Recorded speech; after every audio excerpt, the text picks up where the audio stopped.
smash. A crystal shard skitters across the galley floor as blood beads on stainless steel. Major Tom Bennett staggers back, eyes widening, his prize heirloom watch face exploding in a spider web of glass. Passengers gasp. Some freeze, phones already raised, before the cabin door slides shut on their stunned faces. 30 seconds earlier, the first-class cabin of Flight 317, Boston to Orlando, feels serene. Soft jazz hums through discreet speakers, overhead bins click into place, and a muted amber glow bathes leather seats. Major Tom Bennett steps aboard in his Marine Corps dress blues, crisp, impeccable, metals polished to a mirror shine, and offers a respectful nod to the flight attendant. His wrist bears a sleek silver watch, unremarkable at first glance. Yet tucked beneath that dial is a tiny red button. A direct line to every major news network, the FAA, and an elite veterans emergency channel. No one outside a handful of Gulf War Gold Star members even knows it exists. Tom moves deliberately down the aisle. A young woman in 2B glances up, phone half raised, curiosity flickering in her eye. He returns her glance with a calm, almost gentle smile, then lowers his arm. Watch face now concealed beneath the cuff of his uniform. He reaches seat 2A and slides in, folding the photograph of a fallen comrade into his lap. The image, faded at the edges, shows two Marines shoulder to shoulder on a desert patrol. One alive, one lost forever. Tom's fingers linger on the picture before he tucks it away, eyes tracing the cabin toward the galley door. Nearby, a businessman in a gray suit types furiously on his laptop, oblivious to the decorated veteran beside him. Tom's gaze shifts to the flight attendant, whose gaze already lingers on his uniform. Then to the gate agent, who had scanned his pass too slowly, too skeptically. A calm voice crackles overhead. "Ladies and gentlemen, we're experiencing a minor technical hold. We'll be airborne momentarily. Thank you for your patience." Tom gives a curt nod, but inside every muscle hums with readiness. He knows that once that red button is pressed, there will be no smooth climb to cruising altitude. Only a rapid descent into chaos and accountability. He brushes at the watch's edge, feeling the slight indentation where the secret button resides. Outside his window, the runway lights stretch into the night like a river of fireflies, waiting to guide the plane into the sky or pull it back to Earth. Tom's breath steadies.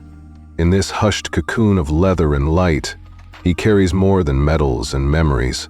He carries the power to call out injustice at 30,000 feet. What would you do if a single press could expose the truth to the world? He slides his hand, fingertips brushing that hidden button. The cabin holds its collective breath, unaware that the most powerful action of the evening has yet to come.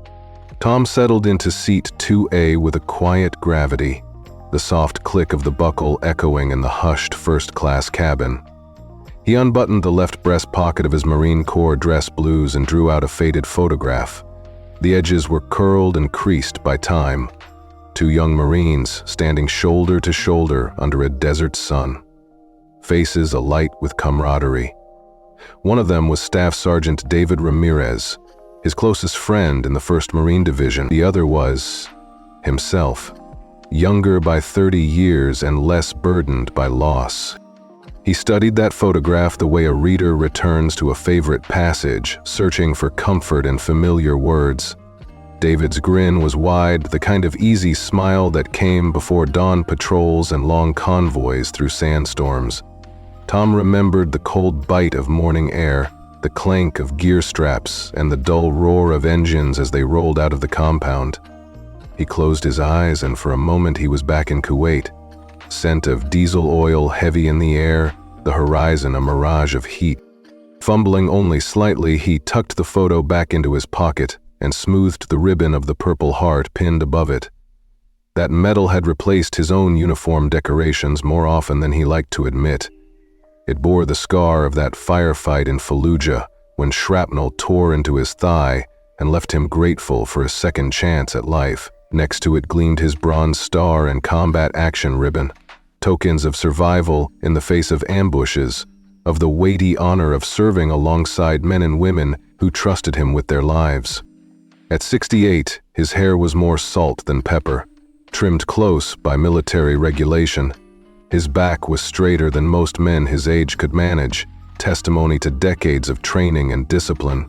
Years of carrying wounded comrades off the battlefield had forged a steel in his spine that neither time nor pain could bend. Yet beneath that posture lay an undercurrent of grief he carried like a second uniform. Heavy, unspoken, an intimacy he shared only with the photograph tucked close to his heart. A soft chime from the galley door pulled him out of his memories. The flight attendant moved on, offering menus and warm towels. Tom asked for water, black, no ice. He didn't need distractions, he needed clarity. His journey tonight was not for leisure, but for remembrance. In Orlando, a gathering of Gulf War veterans would honor the 20th anniversary of Operation Desert Shield. Gulf Warriors Reunion, they called it. He'd been invited to speak, to tell stories of courage and sacrifice. He would speak, but first he needed to carry these memories intact from one coast to the next. He placed his hands, one over the other, on his lap. The texture of the uniform fabric was crisp, cool against his fingertips. He flexed the leather-neck eagle globe and anchor pin on his collar, the emblem of his identity long after civilian life had begun. He was a warrior, yes, but he was also a man who had outlived many of his own. David was one of them. A hush fell over the cabin as the captain's voice came through the intercom. "Ladies and gentlemen, we're cleared for takeoff in just a few moments. We thank you for your patience." Tom nodded curtly, respect for protocol ingrained like muscle memory. Beyond the window, runway lights stretched out in neat lines, promising speed and altitude, an ascent that would lift them out of the mundane world and into the realm of quiet reflection. He glanced at the businessman beside him, engrossed in spreadsheets. Tom wondered if the man knew his neighbor was a decorated Marine Corps officer, a veteran of 2 wars. He doubted it. Civilians seldom saw beyond the uniform, rarely grasped the weight beneath it. That anonymity suited Tom fine. He had no interest in applause. His service had never been about recognition, but about duty. Duty to country and duty to comrades who had fallen. He leaned back, eyes drifting to the ceiling vents and overhead bins. He remembered the desert skies of Iraq, the way dust storms turned day into dusk, the silhouette of a Humvee against an orange sky. He remembered the laughter around campfires, brief respites of normalcy under star-studded nights. Most of all, he remembered David's voice calling out a warning, and then the flash of an IED ripping through the convoy's flank. Tom had crawled through molten metal and black smoke to drag him clear, only to watch his friend slip away in his arms. A cold gust of air swept down the aisle as the flight attendant opened the forward door. She passed him a warm towel and offered a soft, "Thank you for your service." Tom inclined his head, meeting her gaze. For once, he accepted the gratitude without the usual reserve. It was a small balm to a scar that never fully healed. He wiped his hands and exhaled slowly. There was a whisper of fear in his chest, the kind that comes when grief and honor intersect. He thought of David's daughter, Samantha, now in college and carrying on her father's dream of public service. He carried her hope as faithfully as he carried his own medals. Tom reached inside his jacket and laid a hand on the hidden red button of his service watch. It belonged to a brotherhood of Gold Star Marines. Only they knew its purpose. It was a direct line to every major news outlet and to an emergency veterans network. It was never meant for times of peace, yet tonight felt like such a time. The reunion was a celebration of life and loss, but he was prepared for what might come next, prepared to stand up for respect at 30,000 feet if necessary. He closed his eyes and pictured the hall in Orlando where old friends would greet him with salute and embrace. He pictured the flags lining the stage, the applause, and the hush as he took the microphone. He would speak of valor and of compassion, of memories that must never fade. Yet he also knew that memories alone were insufficient to keep injustice at bay. That was why he sat here, with grief in his pocket and power on his wrist. His flight attendant approached with a note. She laid it in his palm, nodded, and moved on. He unfolded it, a simple itinerary for the Gulf Warriors reunion, with his speech time highlighted in bold. Beneath it, in a different ink, a single line: "Be ready." Tom folded the note and tucked it into his pocket next to the photo of David. His heart thudded with quiet resolve.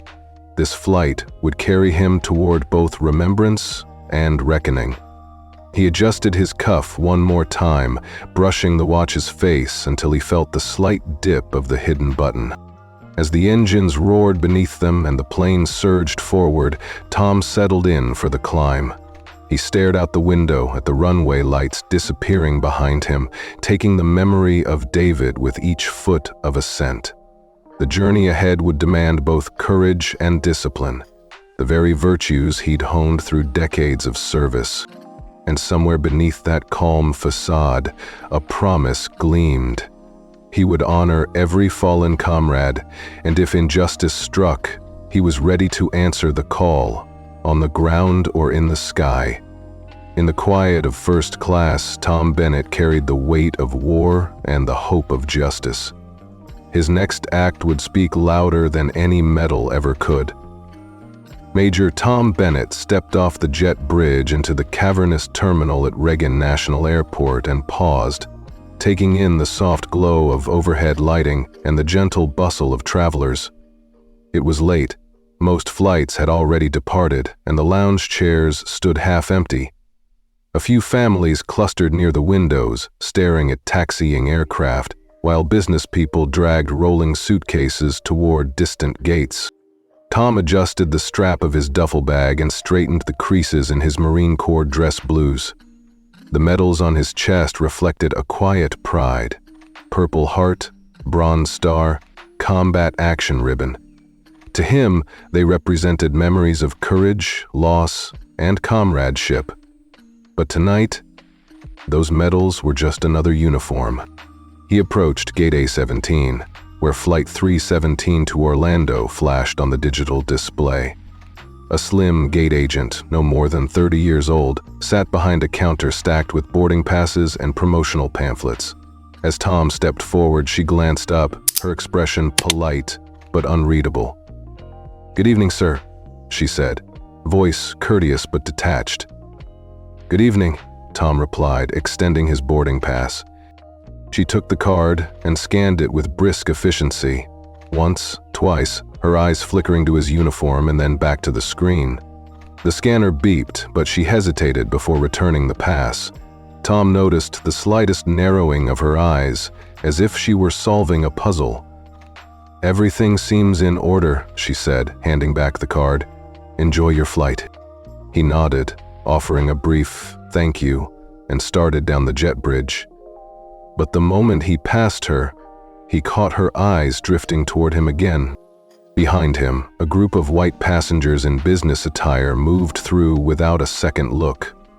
They eased past the counter, as though the lane were theirs by birthright. No extra scans, no hesitations, just an unspoken assumption that they belonged. Tom's jaw tightened. He didn't protest. His years of military discipline told him not to, but the sting of suspicion burned bright. They saw a man in his late 60s with silver hair and medals, and somehow still found reason to question him. As he reached the door to the aircraft, another attendant opened it, offering a polite smile, but even she seemed to register his uniform with a hint of surprise, as though confirming what she'd already been told by the gate agent's furtive glance. He pressed on, focused on keeping his composure. Walking down the narrow jet bridge, Tom recalled a conversation from his last deployment. A fellow Marine had said, "You never really get rid of the uniform. Even when you're off duty, it's still on your back. Tonight, that truth felt heavy. His uniform should have commanded respect, not more scrutiny. He thought of his friend, Sergeant Ramirez, back when they laughed over cold sea rations after patrols. Ramirez didn't judge people by skin color or age. In the desert, they judged each other by trust and skill under fire. Here, in a climate-controlled terminal, suspicion was brewed from prejudice rather than necessity. At the aircraft door, Tom presented his pass once more. The flight attendant gave it a quick nod and motioned him inside. He stepped onto the plane, took a deep breath, and scanned the cabin. First-class seats were plush. Ivory leather hugged cushioned frames, and soft mood lighting bathed the aisles in a warm glow. A young couple sipped champagne near the window. A middle-aged man pecked at his laptop. Everyone seemed content, except Tom. He moved past row 1 and paused just before row 2, letting a stewardess pass with a cart of refreshments. His reflection in a polished metal panel showed calm eyes, set jaw, and the slight raise of an eyebrow. He didn't want to be the difficult passenger, but he also refused to be invisible. He settled into seat 2A, buckling in and slipping a small handkerchief into his lap. There was a hush as the cabin doors closed behind him, the engines roared to life, and the aisle lights dimmed. Tom looked down at his uniform, at the medals he'd earned defending his country, and then out the window at the dark runway stretching like a ribbon of asphalt. He felt the vibration under his feet as the plane began to taxi. Every muscle in his body held the memory of standing at parade rest, of moving with precision under orders. Yet inside, a quiet storm of frustration and resolve gathered. This wasn't an isolated incident, it was a pattern. Have you ever walked into a room and felt every eye silently judging you? Share just one word in the comments, we'll read them together. He pictured the comments already forming.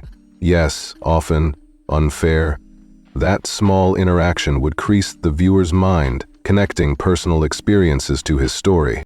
As the aircraft rolled toward the runway, Tom closed his eyes for a moment. He breathed in and out, letting the rhythm of the engines guide him back to focus. He wasn't here to argue in a terminal or protest in a gate lounge. He had a hidden mechanism for justice, a red button on his service watch. But tonight, he would wait. Instead, he allowed himself to observe how families whispered, how cabin crews smiled at some but not others, how privilege sometimes masqueraded as habit. He didn't flinch when the flight attendant at the front gave him a cursory once-over. He simply watched, learning the patterns of subtle discrimination in real time. Above him, overhead bins clicked shut. He could feel the anticipation in the cabin, a kind of collective breath held until departure. He reached for his pocket and touched the fabric covering his hidden trigger. The button lay flat beneath his skin, a promise of swift action when needed. But for now, Tom sat in stillness, gathering every detail, letting the tension build. Below the cabin's soft hum, his heart beat firmly, measured, patient, ready. He would not be judged at first glance, not when he had the power to rewrite the scene, but he would choose his moment wisely. The engines spooled up, lights danced across the wing. The cabin tilted back against the roar as they accelerated. In that surge forward, Tom felt the shift, from observer to actor. The next encounter would not be so easily brushed aside. He pressed his watch face gently, feeling the indentation of the red button beneath his finger, but he held back, wanting every witness to be fully present when it activated. As the plane lifted off into the night sky, Major Tom Bennett settled in for the climb. In the passenger seats around him, stories of hurried vacations and business trips unfolded, but in his mind, a single truth echoed. Respect isn't assumed, it's demanded by actions, sometimes hidden, sometimes visible, and somewhere beyond those cruising confines, the next chapter of his stand was already taking shape. He would not let prejudice frame his journey without answer. Tom had only just settled into 2A when the galley door slid open and Karen Whitfield appeared. She was the picture of corporate efficiency. Immaculately coiffed hair, navy uniform pressed to a crisp edge. But her smile was a thin veneer, strained at the corners. "Good evening, sir," Karen said, voice polite but cool, as though she were greeting a stranger at a grocery store rather than a decorated Marine Corps veteran. She held out her hand for his boarding pass. Tom offered it without a word. He met her gaze, steady, unflinching, while she studied the card. She paused, longer than protocol warranted. Her eyes flicked from the boarding pass to his uniform and back again, as if expecting him to be someone else entirely. Tom felt the weight of her scrutiny. The unspoken question, "Do you really belong here?"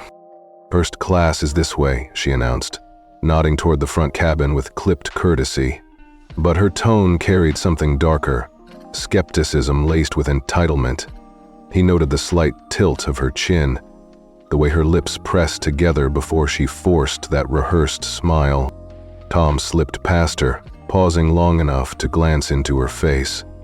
He caught a flicker of something, surprise, perhaps, at seeing his medals, or maybe annoyance that a man in dress blues had dared to board without fanfare. Either way, it felt intentional, like a silent challenge issued at 30,000 feet. He eased into his seat and buckled the belt. Karen hovered nearby, clipboard in hand. In that brief moment, Tom could almost feel the cabin's temperature dip. Passengers trading glances, sensing the tension. He pressed a handkerchief into his lap, smoothing the fabric with fingers that flexed in quiet indignation. A young couple in 2B whispered behind a champagne flute. A businessman in 1C raised an eyebrow as though he'd tuned into a private conversation. Tom didn't react. Military training had taught him to hold his posture, to let his uniform speak louder than words. "But sir," Karen said, leaning in just a fraction too close, lowering her voice so that only he could hear it, "we've had some difficult passengers in first class." Tom met her eyes. "I assure you, ma'am, I know my seat assignment." Her lips twitched. "Of course," she said, straightening abruptly. She glanced around, then added loud enough for the nearest rows to hear, "Please make sure your electronics are in airplane mode." Tom lifted his hand where the service watch lay hidden beneath his cuff. "Yes, ma'am." She backed away, clipboard clutched to her chest, as though he'd been holding the wrong weapon all along. Her dismissal felt deliberate, a reminder of her authority and the cabin hierarchy. Yet Tom's heartbeat remained steady. He surveyed the cabin, the soft curvature of leather seats, the glow of overhead lights, the gloss of polished metal tray tables. All of it seemed charged now, as though the very air would crackle if anyone so much as whispered the wrong word. A co-pilot's voice drifted through the intercom. "Ladies and gentlemen, thank you for your patience. We should be in the air momentarily." Most passengers relaxed, shifting in their seats or leaning back with a polite sigh. Tom stayed upright, eyes forward, mind alert. He recalled the bronze star pinned on his chest for actions taken under fire, moments when split-sec resolve had meant the difference between life and death. Someone in the row behind him snapped a photo with a phone. The flash was muted but unmistakable. Tom caught a glimpse of the camera light reflected in Karen's soft smile as she walked away, as though she were the heroine of her own story. He closed his eyes briefly, recalling the sweltering heat of a desert patrol, the sound of distant mortars, the handshake of a platoon sergeant after a successful mission. There, he had never been judged by his uniform. There, he had been judged by his conduct under pressure. Here, in this cabin, he was judged by appearance and assumption. He opened his eyes and let out a slow breath. The cabin lights above flickered, routine, but in his mind it signaled an opportunity. Karen had made her stance clear. First class was a privilege, and to her, he was an interloper. Still, Tom felt no anger, only the calm clarity of purpose. He would not rise to the bait. He would let events unfold, and then he would act. Every witness in the cabin would see what happened next. His hand brushed the watch at his wrist. The hidden red button rested just beneath his skin, a silent promise of intervention. But timing was everything. He would wait for the next move, confident that when the moment came, no forced smile or clipped comment could withstand the truth. A murmur rippled through the cabin as the engines roared to life. The seatbelt sign blinked on, and Karen returned with a final checklist. She passed him once more, offering an apologetic nod. Tom met it with a small, almost imperceptible smile of his own, an acknowledgement that he too knew exactly what was coming.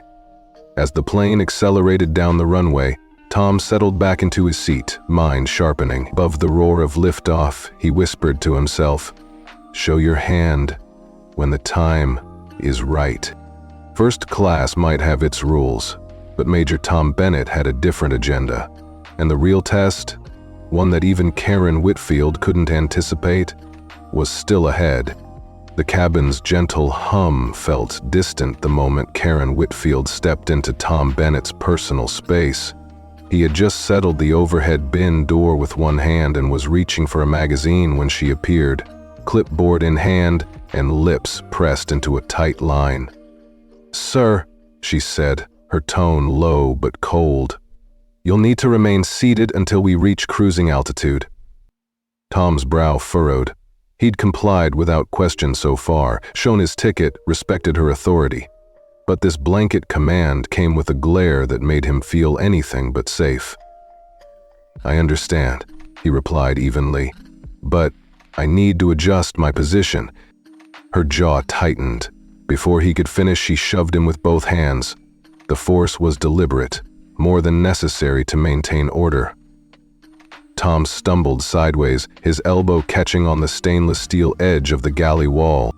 A sickening crack echoed through the cabin as glass fragments sprayed across the aisle. His pocket watch, his father's heirloom, polished through decades and combat tours, shattered under the impact. Time stopped. Tom's breath caught in his throat. Crimson welled around the cut on his wrist, staining the crisp cuff of his dress blues. For a heartbeat, he stood motionless, the world narrowing to the cold metal beneath his fingers and the hot sting of pain.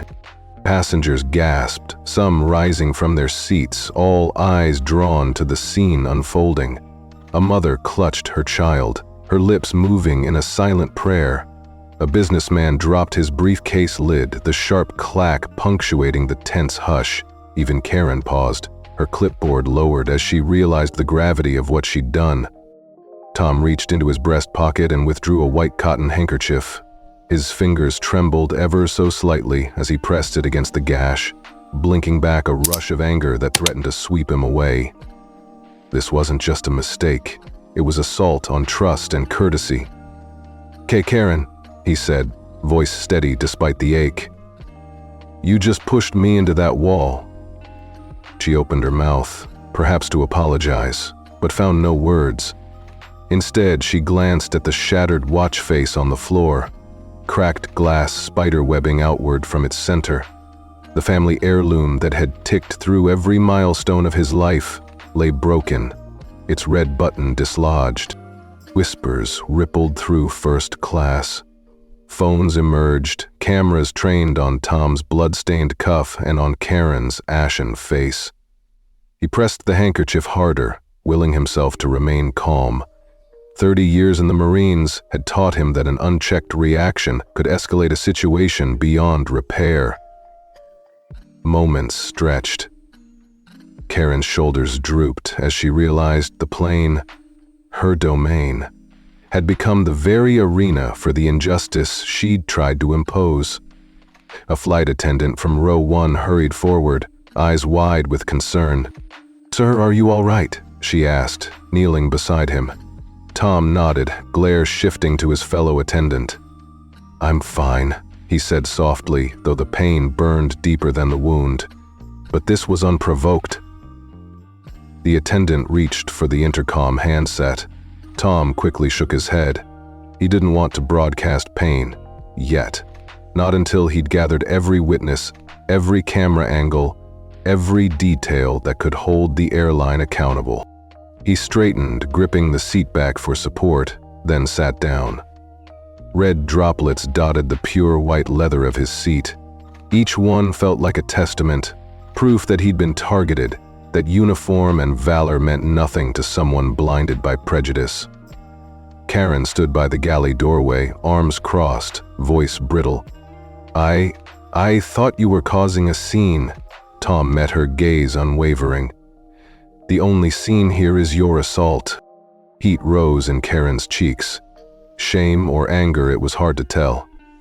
She didn't respond, instead retreating toward the front of the cabin, leaving passengers murmuring and cameras clicking in her wake.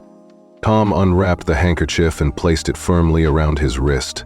The fabric soaked up the blood, but it wouldn't soak up the memory of this moment. Nor would he let it wash away the evidence. He glanced at his watch, now useless beyond its shattered face, and felt a pang of loss. Yet that irreparable act was exactly what he needed, undeniable proof that his call to justice would not be contrived. He leaned forward, resting his elbows on his knees. The flight attendant who'd offered help was now checking on his neighbor, helping her settle an upset child. Tom allowed himself a quiet sigh, gathering his composure. This was only the first blow in a larger struggle, and he intended to see it through. Passengers settled back, some shaken, others whispering about what they'd witnessed. No one tried to hush the click of phone shutters. No one silenced the rapid tapping of keys. In those 100 or so pairs of eyes, Tom saw solidarity flicker. They were witnesses now, living proof of an act of violence born from bias. He exhaled slowly and flexed his fingers. Each nerve ending throbbed, reminding him of the cost of courage. But he felt no regret, only resolve. When the time came, he would reveal the full extent of Karen's misconduct, and the airline's response would echo beyond this cabin. The intercom crackled as the captain announced, "Ladies and gentlemen, please remain seated. We're investigating an onboard incident and we'll update you shortly." Tom allowed himself a small, ironic smile. He had no intention of being hushed by protocol. He would press on, handkerchief concealing the blood but not the truth. He returned to his seat and allowed the attendant to adjust his armrest. Then he leaned back, eyes forward, mind sharpening. Around him, first class exhaled. But in his heart, Tom Bennett was just beginning to hold that breath, ready for the moment when he would unleash the quiet power on his wrist. The moment the glass of Tom Bennett's heirloom pocket watch cracked against the galley wall, the cabin erupted into action.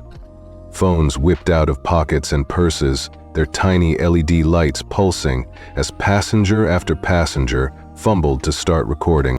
Tom pressed a crisp white handkerchief to the gash on his wrist, the fabric instantly blooming scarlet. He smelled the metallic tang of blood, cool and bright, and tasted adrenaline on his tongue.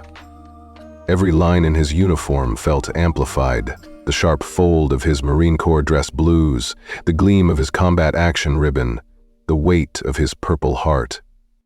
Around him, a dozen smartphone cameras captured the scene from every angle, some close enough to catch the reflection of his own surprised face in the shattered glass.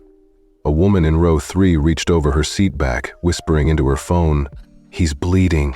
She just shoved him." A man 2 rows back shouted, "Keep rolling." Tom's breath stayed steady. He'd faced far worse under fire. Surprise raids, mortar barrages, the sudden flash of an IED. But he had never been on the receiving end of disgrace in uniform. And he would not let anger overtake him now. He stabilized his arm against his body, folding his free hand over the wound. The flight attendant who'd tried to help earlier knelt beside him, concern etched across her face.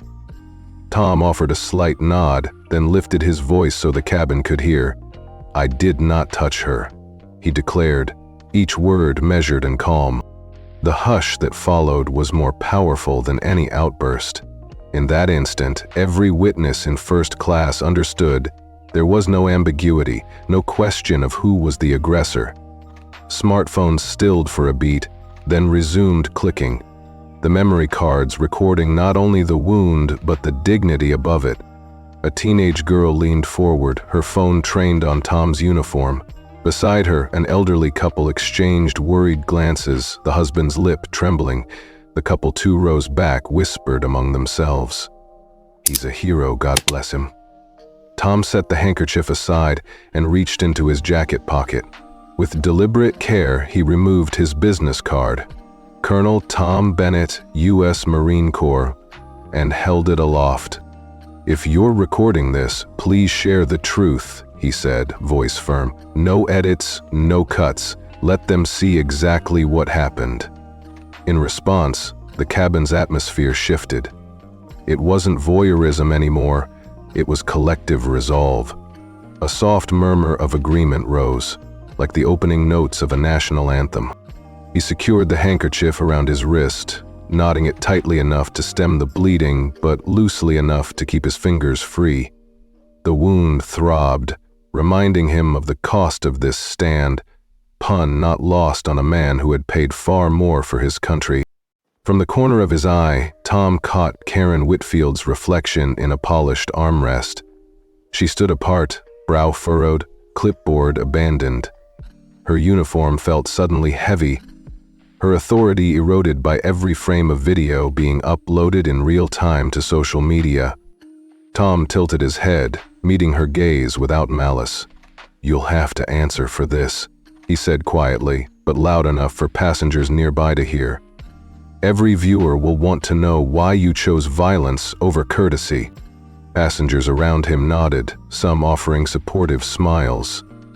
The flight attendant finally reached across his aisle and pressed a paper towel into his hand. Tom accepted it with a solemn nod, then folded it and pressed down on the wound for a moment longer. Above the din of recording, the captain's voice crackled over the intercom. "Ladies and gentlemen, we're aware of an onboard situation. Please remain seated. We'll provide more information as soon as possible." Tom closed his eyes for a second, recalling the Gulf War's humid nights when mortar fire was the primary intercom. This was different. No hostile territory, just prejudice cloaked in protocol. But he recognized the pattern. Attack first, apologize later. He would see to it that the apology came with accountability. He opened his eyes and sat upright, every sense attuned. The cabin lights dimmed further for takeoff, but the glow from recording screens was brighter than any overhead lamp. The faces in the aisle shimmered in that light. Witnesses to truth. He tapped out a brief message on his phone. "Incident on Flight 317, evidence secured. I did not provoke. To be." Then he hit send to a trusted aide at the Pentagon. Within seconds, he knew his superior would mobilize channels to track every recording, every eyewitness account. Behind him, a young man typed comments into a live stream chat. "Justice for Bennett," and "He kept his cool." The hashtag started climbing. In minutes, newsrooms would pick it up. Tom allowed himself a small, private exhale. This was only the beginning of the fallout he intended to harness. The cameras had done their work, now the systems of power would follow. He dropped his phone into his jacket pocket and offered a nod to the attendant beside him. "Thank you," he said, voice low but genuine. "Let's make sure this stays on record." She nodded back, steely determination in her eyes. Tom knew then that he was no longer alone. In that cabin, everyone had become a guardian of truth, shielded by the simple act of clicking record. As the engines spooled for takeoff, Major Tom Bennett leaned back, wrapped in a quiet confidence. His wound throbbed, a reminder of sacrifice. But the cameras kept rolling, and reaching beyond the cabin's walls, lighting the path toward justice. The cabin fell into a peculiar hush as Major Tom Bennett settled back into his seat. His fractured watch face lay discarded beside him, an artifact rendered useless by Karen Whitfield's shove. But beneath the shards of glass and crumpled metal, the watch still held its secret. A recessed red button, nearly flush with the casing, waited for his command. Tom flexed his fingers, feeling the slight indentation beneath his skin where the button lived. 30 years in the Marine Corps had taught him that timing and precision mattered more than brute strength. He inhaled slowly, letting the ambient glow of first class wash over him. Around him, passengers exchanged concerned whispers, their phones still raised. The stewardess knelt beside him, offering water and gauze, but Tom declined with a firm shake of his head. He looked out the window at the runway lights receding as they climbed, then back at the row of faces turned toward him. This was no ordinary emergency. He needed every witness to see the truth unfiltered, every camera, every eye, every soul on this plane. With a steady thumb, he pressed the red button. Instantly, a nearly silent hum pulsed through the watch as its nano camera behind the glass crystal powered on. A live feed ignited, broadcasting direct to major news networks and the Veterans for Justice emergency channel. Simultaneously, a coded distress signal flashed to FAA headquarters in Washington and to the nearest Air National Guard base. Tom watched as his phone buzzed. An automated confirmation. Signal received. Flight 317 emergency intervention requested. In the cockpit, the captain frowned at the sudden red alert on his console. What the? He spun around, reaching for the intercom. Back in the cabin, Tom kept his composure, pressing a finger to his lips in a silent appeal for calm. His voice remained measured when he spoke. "Ladies and gentlemen, please remain seated. We have activated an emergency protocol." A ripple of confusion washed through the seats. A middle-aged woman clutched her husband's arm. A teenager lowered her phone, puzzled. Soft murmurs rose, then fell as they realized something bigger was unfolding. On the main screen toward the front, the airline's entertainment system flickered. Instead of the scheduled route map, static gave way to Tom's uniformed form. Wrist held aloft, cuff rolled back. His voice, calm but resolute, announced, "This flight has witnessed an act of assault and discrimination against a uniformed veteran. We are returning to Reagan National Airport for a full investigation." The cabin's collective breath caught. Some passengers stared in disbelief, others cheered softly. Even Karen Whitfield froze at the front, her clipboard dropping to the floor with a sharp clatter. Moments later, the captain's voice crackled through the intercom. "Folks, this is your captain. We've been instructed by FAA control to make an immediate return to Reagan National. Please remain calm and await further instructions." The engines, which had begun their ascent, now reversed thrust. The plane's nose dipped, banks gently, and the familiar tremor of retreat rippled through the cabin. Passengers gripped armrests. A baby wailed in row 5. Through it all, Tom sat tall, eyes steady, embodying the dignity he'd maintained through wars and peace alike. In Washington, controllers at the FAA Operations Center scrambled. Red alerts flashed on screens as the signal from Tom's watch pinged their systems. Simultaneously at Andrews Air Force Base, an alert officer recognized the emergency code reserved for veterans' distress. "All hands stand by, flight diversion in progress." Back in the cabin, a stewardess refastened a fallen magazine stand. "Sir," she said quietly, leaning close. "Thank you. That was incredible." Tom nodded, offering a small, appreciative smile. He pressed the handkerchief against his wrist, where fresh blood still seeped, and tucked it into his lap. The pain was real, but secondary now. The real wound had been prejudice, and that wound was on display for everyone to see. From his seat, Tom noticed passengers' screens splitting between his live feed and the airline's logo. Social media notifications pinged on his phone without him checking. Shares, retweets, urgent messages from media producers asking for interviews. He let them come, knowing the narrative was now in his hands. The seatbelt sign flashed on again as the plane leveled off, engines throttling back. The captain spoke. "We'll be on the ground in approximately 10 minutes. Please stay seated, with your seatbelt securely fastened." Tom inclined his head, then addressed the cabin once more. "Thank you for bearing witness. Your recordings today matter.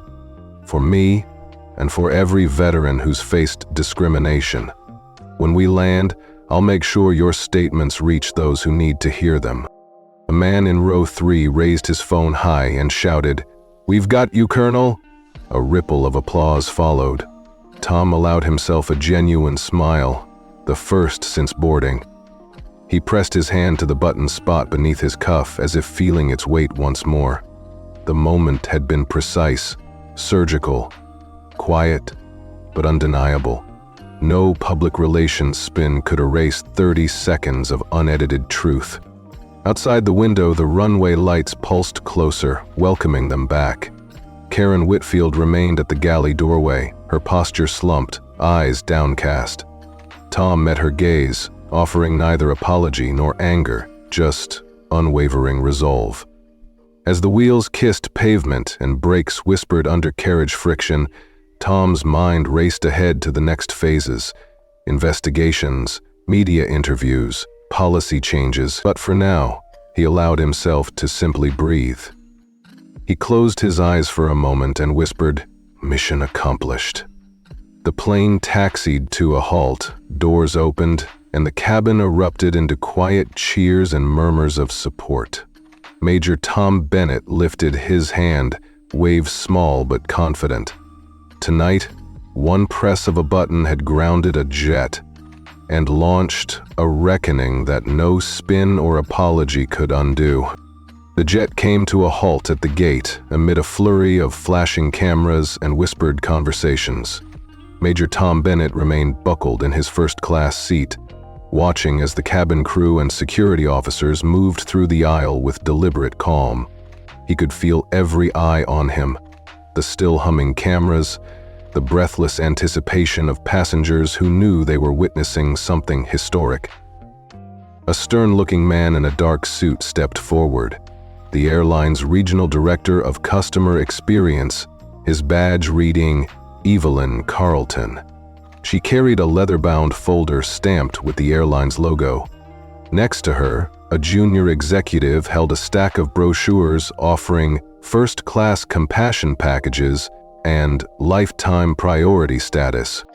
"Colonel Bennett," Evelyn began, her voice measured and smooth. "On behalf of Trans-American Airways, I want to express our deepest regret for what you endured. This was never our intention." She slid the folder across the slim galley counter toward him. "Inside you'll find 5 first-class vouchers per year for the next decade, along with lifetime platinum status. We hope this gesture demonstrates our commitment to making things right." Tom studied the folder without speaking. He watched the polished veneer of corporate goodwill, the gold-embossed letters, the carefully crafted apology letter inside. He placed the handkerchief-wrapped wrist gently on the counter next to the folder, then did something unexpected. He set his shattered service watch beside it, face up so that the red button was still visible through the cracked crystal. Evelyn's lips pressed into a thin line. "That watch is a family heirloom," Tom said softly. "But the real damage can't be repaired with vouchers or a letter. You assaulted me because of my uniform, and half the cabin recorded it. You can't buy back justice."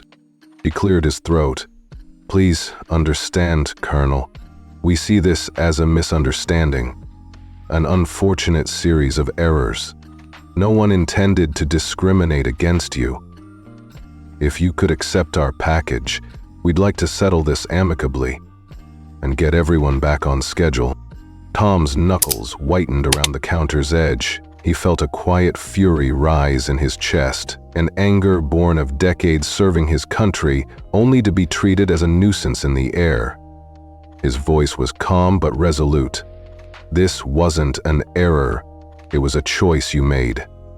He tapped the watch with one finger. That button on my watch reached your boardroom hours ago. By the time you landed, your stock had plunged nearly 7%. You're not worried about inconvenience. You're scared of accountability. The gathered crowd stirred. Passengers pressed their phones closer, eager for every word. The man who'd tapped record in row 3 nodded, eyes bright with admiration. Evelyn exhaled, her professional composure wavering. "Colonel," she started again, voice tighter. "No," Tom interrupted, shaking his head. "I will not be placated with half-hearted gestures." He took a step back, returning his watch to his wrist, the red button now hidden beneath his cuff. "I want a full, public apology. I want a formal statement acknowledging that what happened to me was assault, discrimination, and a violation of federal regulations, and I want a commitment to retrain every member of this staff on dignity and respect, starting with the people who nearly cost me my life." Silence fell. The terminal beyond the jet bridge echoed with the distant hum of trolleys and the chatter of other passengers. But here, at the gate, time seemed to stand still. Evelyn's eyes flicked to the folder, then to the broken watch. She swallowed. "Very well," she said after a long pause. "We will issue a formal statement. We will review our policies and conduct mandatory retraining, and we will ensure a full investigation of this incident." Tom nodded once, satisfied that his demands had pierced the corporate facade. He turned to face the cabin, where sympathetic faces watched and cameras continued to roll. "Thank you," he said, voice soft but carrying. "That's a start." As he reached to exit the aircraft, a young flight attendant quietly handed him a fresh towel to clean the blood from his uniform. Tom accepted it with a nod of gratitude, then stepped into the jet bridge. Passengers followed, murmuring words of support that trailed behind him like echoes of justice. In the terminal lounge, Evelyn Carlton and her team gathered around the counter, staring at the empty seat where Tom had sat just minutes before. The folder lay open, its contents scattered: vouchers, apology letters, priority cards. But at its center, the broken watch face stared back, a silent testament that real reconciliation could never be wrapped in gold. Outside the window, TV crews filmed the unfolding reaction. Tweets and posts already displayed headlines like "Veteran holds airline accountable" and "One push that grounded a jet and exposed discrimination." Tom Bennett had walked off the plane with more than personal vindication. He'd ignited a movement that no corporate apology or glossy brochure could contain. And as he made his way through the crowd, people shook his hand, patted his back, and thanked him for standing firm. The price of silence had been too high. The price of speaking out was just beginning to be paid. By the airline, and by everyone who believed respect was a right, not a privilege. By the time Major Tom Bennett stepped into the terminal lounge, his story had already leapt off the airplane and into the world. Within minutes of pressing that red button, the nano camera in his shattered watch had streamed live footage of the shove, the bleeding wrist, and his calm assertion, "I did not touch her," to every major news outlet and social feed. In the lounge's cafe, a barista flipped open a tablet to catch the replay. There was Tom, unwavering in his dress blues, blood spattering a white leather seat. Behind him, the flash of phone cameras. Above him, Karen Whitfield's stunned glare. The barista let out a low whistle. "That's your Marine Corps right there," she muttered. On social media, the hashtag #GroundByValor exploded. It trended within 30 minutes. Users shared slow-motion clips, annotated screenshots, and heartfelt captions, "Never mess with a hero, valor on the wing, shame on the airline." In retired officers' forums, threads popped up honoring Tom's restraint under unjust attack. In civil rights groups, posts urged boycotts unless the airline delivered real change. By midday, Falcon Airways' ticker had turned crimson. The stock, buoyed by last quarter's strong earnings, began a sharp descent as investors reacted to the PR crisis. A 7% drop wiped out nearly $700 million, 0 cents, in market capitalization in a single session. Financial news anchors dissected the numbers live. A stunning reversal for Falcon Airways, whose share price is now down to levels not seen in months. Analyst projections now factor in potential fines, retraining costs, and consumer backlash. Meanwhile, veterans organizations issued official statements.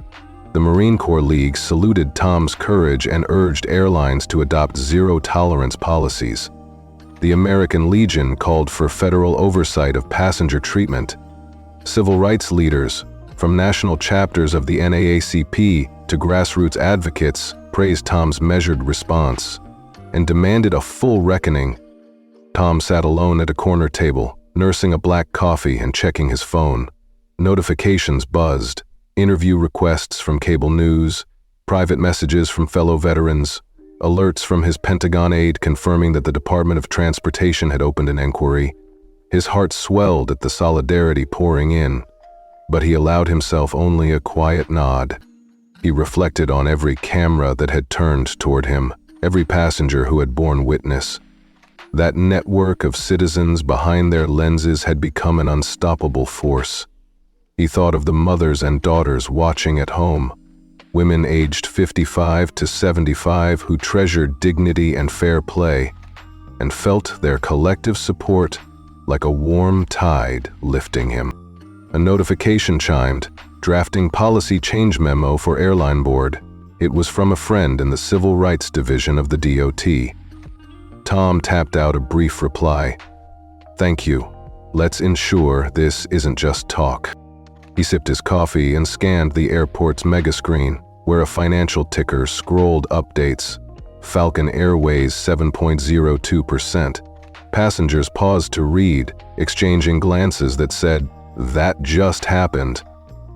Tom tucked his phone away, folded his hands, and allowed himself a faint, assured smile. Tonight, the ripples of his single act would reach far beyond the gates of Reagan National. Thousands of videos, articles, and tweets were amplifying a simple truth. Respect is non-negotiable, and no uniform, no matter how polished, should ever be questioned without cause. As he rose to board the shuttle to his hotel, Tom knew this wave of justice would keep rolling, long after the evening news faded to black. And in his heart he carried the quiet confidence that real change, once set in motion, could never be undone. Tom woke to the soft glow of his phone on the hotel nightstand. A breaking news alert flashed on the screen. Veterans' private medical records leaked amid airliner incident. Questions raised about PTSD. His heart lurched. He tapped the notification, bringing up a story that quoted an anonymous source claiming he'd been under psychiatric care and prone to hallucinations. He sat up, eyes stinging.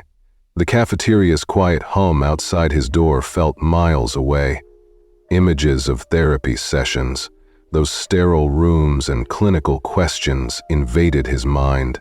He remembered the knot in his stomach when he first checked in, admitting that war had left scars unseen beneath his uniform. He'd trusted that record to remain private. His hand trembled as he scrolled comments beneath the article. Maybe he overreacted. This is what happens when vets can't handle stress. Why call generals instead of using proper channels? The implications cut deeper than any physical gouge. The man who'd faced insurgent fire was now under assault by rumor and innuendo. He rose and paced the small room, pinching the bridge of his nose. Every loop of doubt felt like barbed wire tightening around his chest. The same public that had cheered his courage now questioned his very sanity. He felt the sting of betrayal, from the airline that leaked his files, and from the media that ran the story without context. His phone buzzed. A text from Sergeant Phillips, his aide.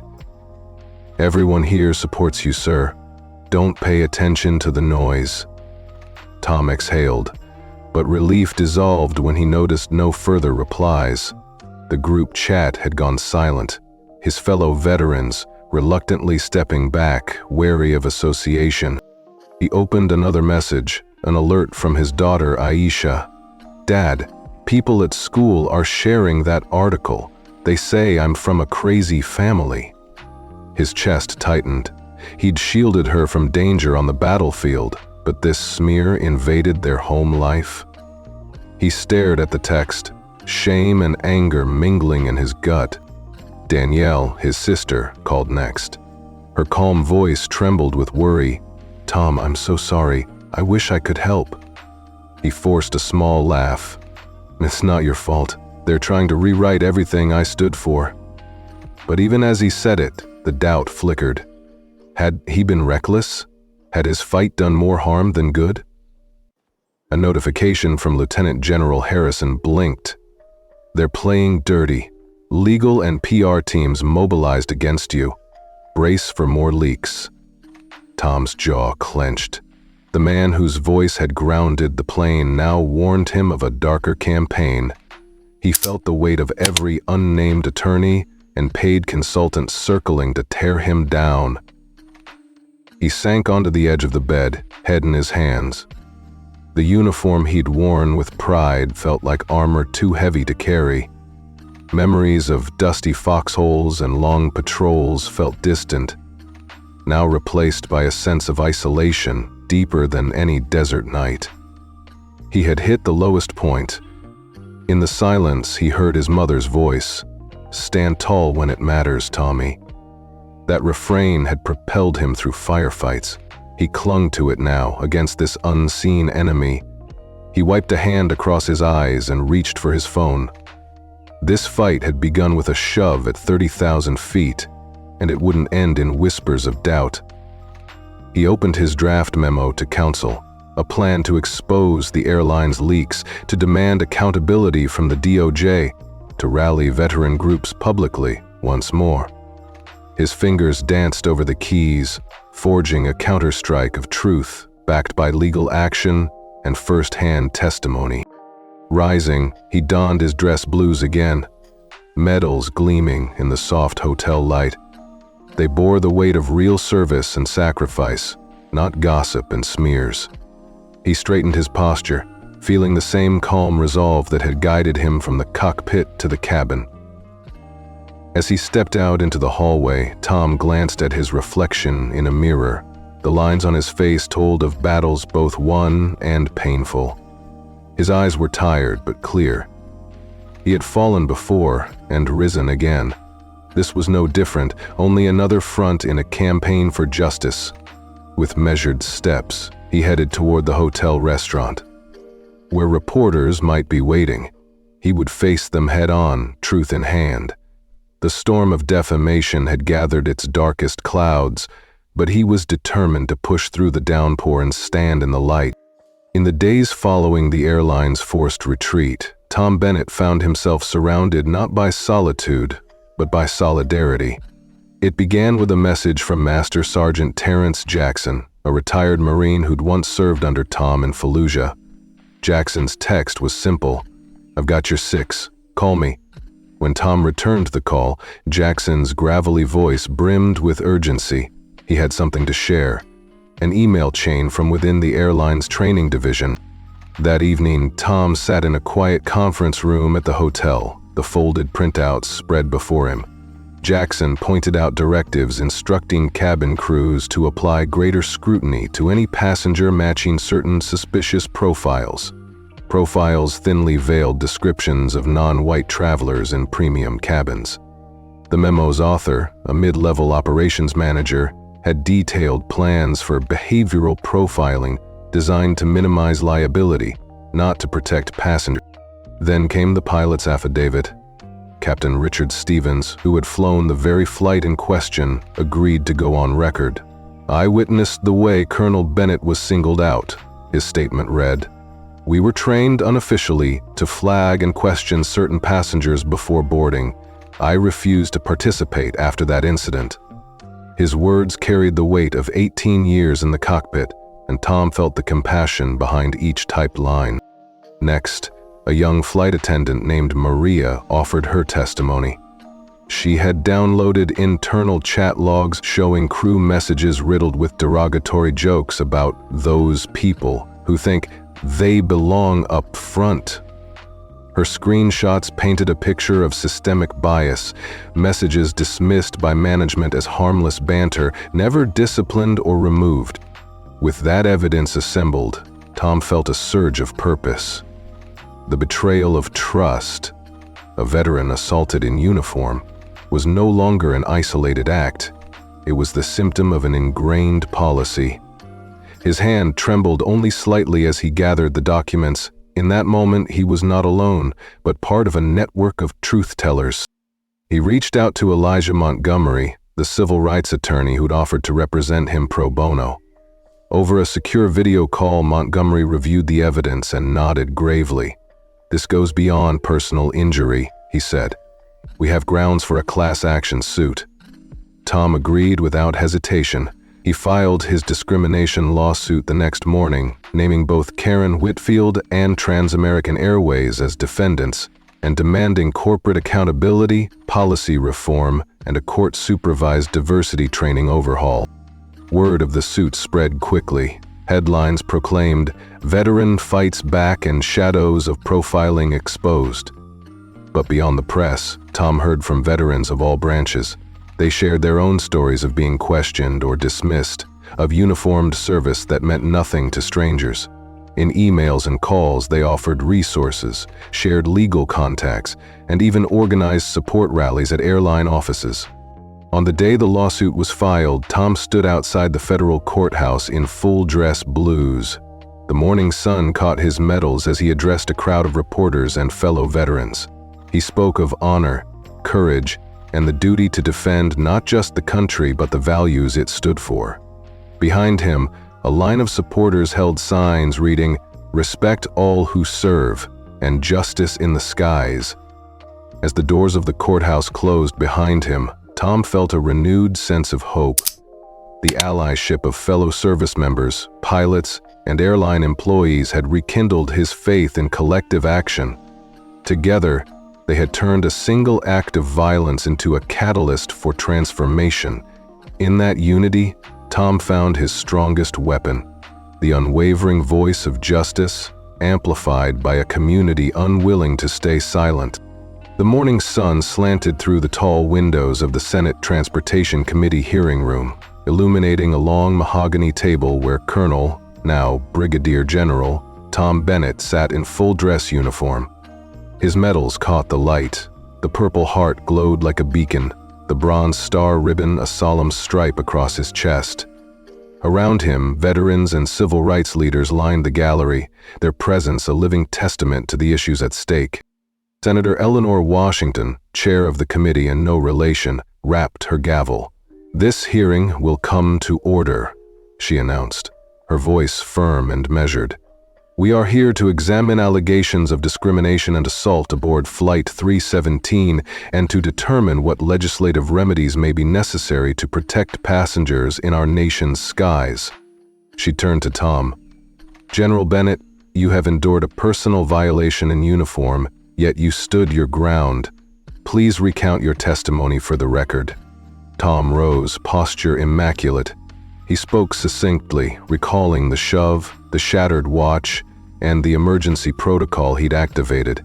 Each fact landed with precision: the blood on his cuff, the dozen cameras in the cabin, the FAA order to ground the aircraft. The room was silent, every word absorbed. When he finished, applause rippled quietly through the gallery. Senator Washington nodded. "Thank you, General. I'll remind our witnesses that we swear under oath to tell complete truth." Next, the CEO of Trans-American Airways, Richard Dalton, took the witness chair. He wore a dark suit that seemed to swallow the light, his tie askew in nervous anticipation. Dalton cleared his throat and offered a prepared statement about the company's commitment to inclusion, but his carefully chosen words rang hollow against the evidence already before the committee. Senator Washington held up a copy of the leaked internal training slides. "Mr. Dalton," she said, voice unyielding, "is it your testimony under oath that your airline does not instruct staff to profile passengers based on race or ethnicity?" Dalton swallowed. "Senator, our official policy is behavior-based security screening." "But this slide," she interrupted, "signed by your own director of training, describes heightened awareness for passengers matching specific demographic descriptions. How do you explain this?" Dalton's face paled. He glanced at his counsel, then back at the senator. His voice faltered. I was not aware of that document. It was part of an outdated program that should have been discontinued." "Under oath," Senator Washington pressed, "you confirm that these discriminatory practices will be dismantled immediately?" He nodded, defeated. "Yes, Senator, we will terminate those procedures, retrain all staff, and establish an independent review board to oversee compliance." A murmur of satisfaction rippled through the visitors' gallery. Tom allowed himself a small, relieved exhale. This admission was a watershed moment. More than apologies or vouchers, it was a public renunciation of a culture that had allowed prejudice to fester. Senator Washington turned to the committee. "Based on the testimony before us, I will introduce legislation requiring all commercial airlines to adopt transparent anti-discrimination audits, publicly report bias complaints, and subject policy changes to FAA approval. We cannot allow one veteran's ordeal to be dismissed as an anomaly." Committeemen nodded in agreement, some scribbling notes, others leaning back with thoughtful expressions. A representative from the Department of Justice Civil Rights Division stepped forward to testify that a federal inquiry was already underway regarding potential civil rights violations and document destruction charges. His brief statement underscored the gravity of systemic misconduct.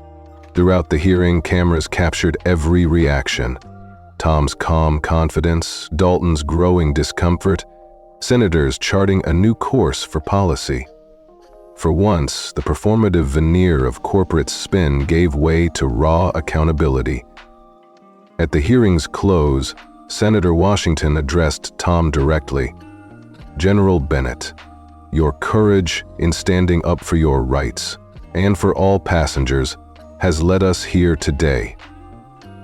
This committee will recommend these reforms, and I will personally shepherd them through the Senate."